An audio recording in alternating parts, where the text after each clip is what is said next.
Having previously stated Aston Martin's former Red Bull crew obviously have a good memory, Helmut Marko has now questioned whether there's more behind the Red Bull-styled AMR23.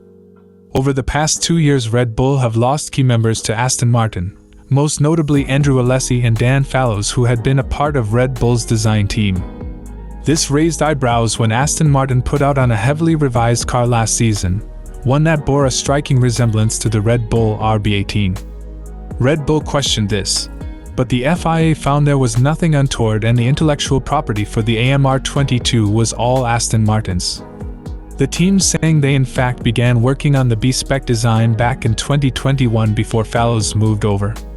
But with this year's AMR23 once again carrying a strong likeness to the Red Bull F1 car, Marko is again asking questions.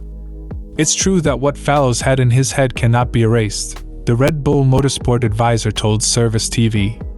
Copying the Focus is not prohibited, but can you copy in such detail without having documentation of our car? We had 3 Red Bulls on the podium, only the last one with a different engine. Marko's comments came in the wake of the Bahrain Grand Prix, a race in which Fernando Alonso joined Max Verstappen and Sergio Perez on the podium, having finished third. Marko was nonetheless impressed with Alonso's performance on the day, the Spaniard overtaking both Mercedes drivers as well as Carlos Sainz during the 57-lap race as he recovered, having lost places on the opening lap. I said it before the race, Alonso will be third. His fight with Hamilton was incredible. It was a tough duel, but fair, really old school. If Fernando had started further up, he would surely have been a threat to us. Marko isn't the only one calling the AMR23 the third Red Bull, with Perez joking on the podium that it's nice to see 3 Red Bull cars on the podium. That's a sentiment echoed by Red Bull team boss Christian Horner. Based on one race, you'd have to say they were the second strongest here, he said. They've obviously done a good job over the winter.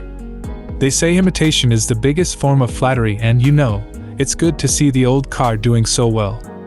Did Aston Martin really make a fast car this year, or they just copied Red Bull? Let me know in the comments section below. While you are here, watch my others to keep yourself updated in everything Formula 1.